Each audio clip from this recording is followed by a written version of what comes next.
What if I told you that the world's largest living organism isn't a whale or a redwood, but a massive entity hiding beneath the soil of a state in the Pacific Northwest? Or that, despite its forested, mountainous, and rainy reputation, this state is home to a canyon nearly 2,000 feet deeper than the Grand Canyon. From the deepest lake in America to a coastline where private property simply doesn't exist, this is a land of massive dunes, cataclysmic floods, and a city named by the toss of a penny. Here are 15 incredible geography facts you never knew about my home state of Oregon.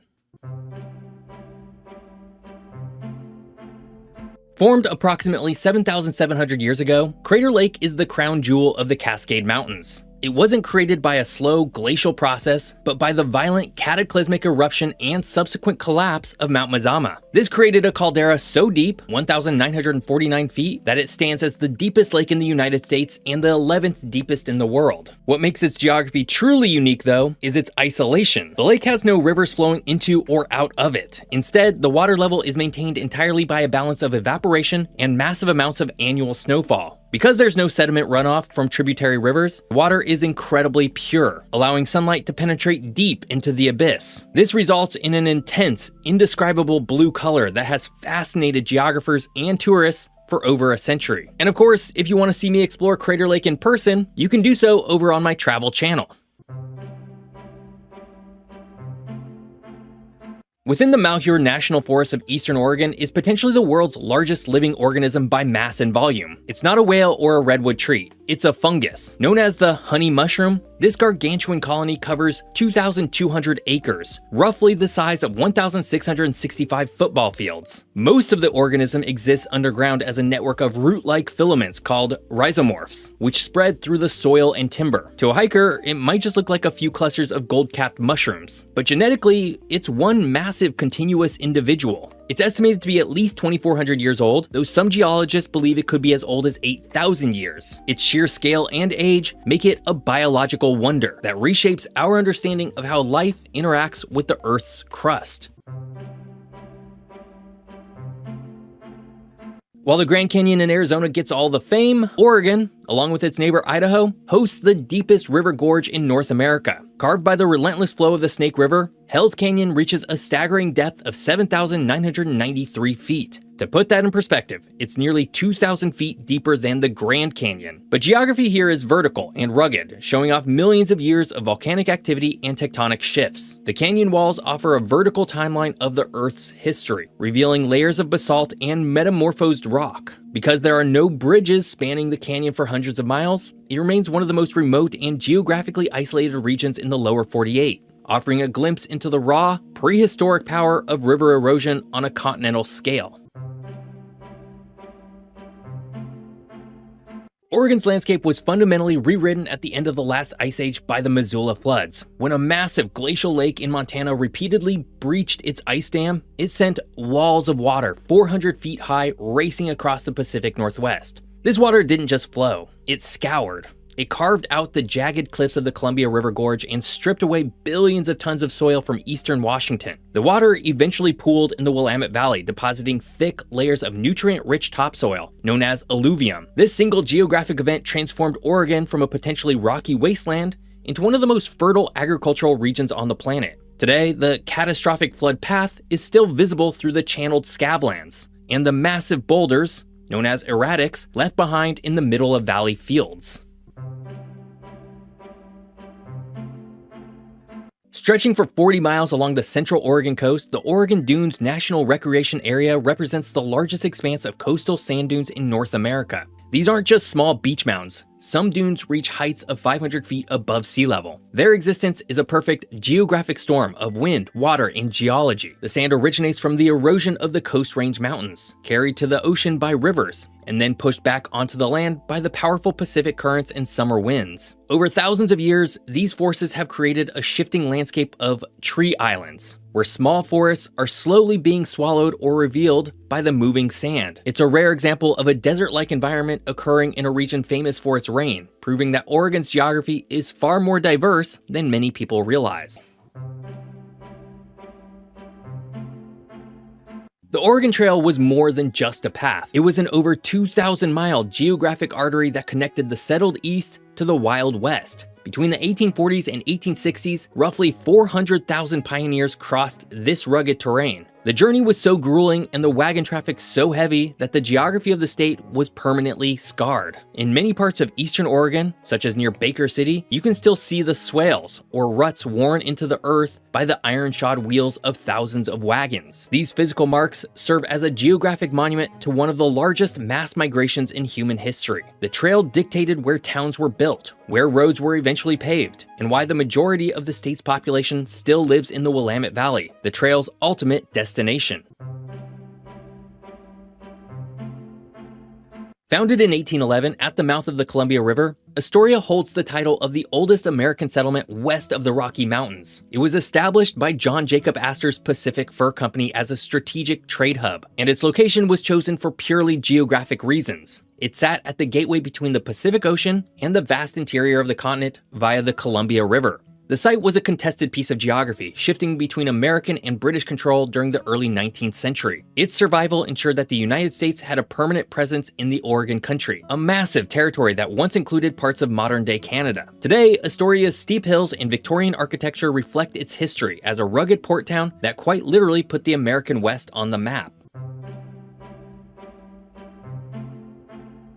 In 1854, the site of modern-day Portland was a small clearing on the banks of the Willamette River. Two land claim owners, Asa Lovejoy of Boston and Francis Pettygrove of Portland, Maine, both wanted to name the new town after their respective homes. To settle the dispute, they resorted to a best-of-3 coin toss using a copper penny. Pettygrove won the toss, and the city became Portland. Had the coin landed differently, the geographic identity of the Pacific Northwest would have been vastly different, with Boston, Oregon, serving as the region's major metropolis. This coin, now known as the Portland penny, is still on display at the Oregon Historical Society. It serves as a reminder that even the most significant geographic names can sometimes be decided by a split second of pure chance.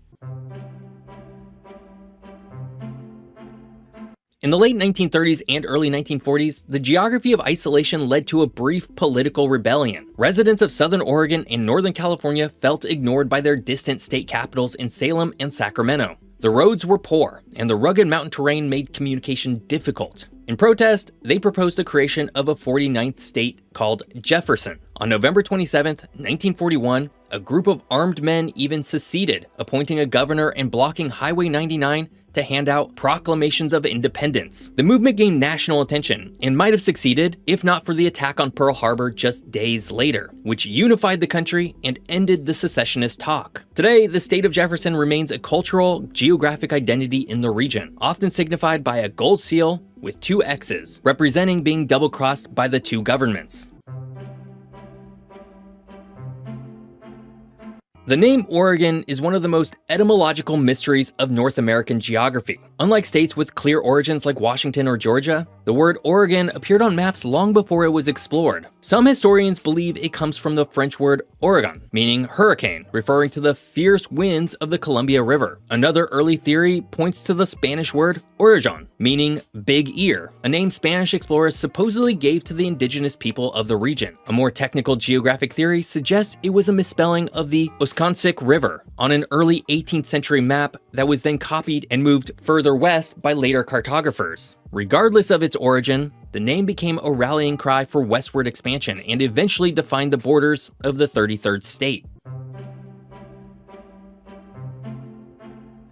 Oregon's human geography is deeply tied to its unique agricultural microclimates. The Willamette Valley provides a rare combination of mild winters and volcanic soil that is perfect for hazelnuts. Today, Oregon produces 99% of the entire US supply of hazelnuts. The hazelnut trees thrive in the transition zone between the wet coast and the dry interior. Over the decades, this has created a specialized cultural landscape of vast orchards that define the rural identity of the valley. The industry is so vital that the hazelnut was designated the official state nut in 1989. For a global perspective, Oregon is one of the few places on Earth, alongside Turkey and Italy, where the geography allows for such high-quality, large-scale hazelnut production. Human geography often involves how we define and use space, and Oregon takes this to a humorous extreme with Mill Ends Park in Portland. Located in a median strip in the middle of Southwest NATO Parkway, this park is a circle just 2 feet in diameter. It was officially recognized by the Guinness World Records as the smallest park in the world. It began in 1948 when journalist Dick Fagan planted flowers in a hole intended for a light pole outside of his office window. He wrote whimsical stories about a colony of leprechauns living there. Over time, the city adopted it as an official park. Despite its size, it features landscaping, usually a single small tree or seasonal flowers, and has even hosted protests by local activists, proving that even the smallest point on a map can hold significant cultural weight. Oregon is the only state in the Union with a two-sided flag, reflecting a unique pride in its geographic and natural heritage. The front features the state seal, which depicts the mountains, the Pacific Ocean, and a covered wagon, all nods to its historic and physical geography. However, the reverse side features a single golden beaver, a state animal. This design choice highlights Oregon's origins as a beaver state, built on the fur trade. In an era where most state flags are uniform, Oregon's decision to have a front and back speaks to the human geographic identity that refuses to be simplified. It emphasizes the beaver's role in shaping the very waterways that allowed for the state's early exploration and economic development. In 1913, Governor Oswald West and the Oregon legislature made a radical geographic decision. They declared the entire coastline a public highway. This was later reinforced by the 1967 Beach Bill. This means that, unlike California or the East Coast, where private mansions often block access to the sand, the entire 363-mile Oregon coast is public land. This has shaped the human geography of the state in a profound way. It prevented privatization of the shore, ensuring that every citizen has the right to walk the entire length of the state's ocean border. It's turned the coastline into a continuous public park, fostering a culture of outdoor recreation and environmental stewardship that is central to the Oregonian identity.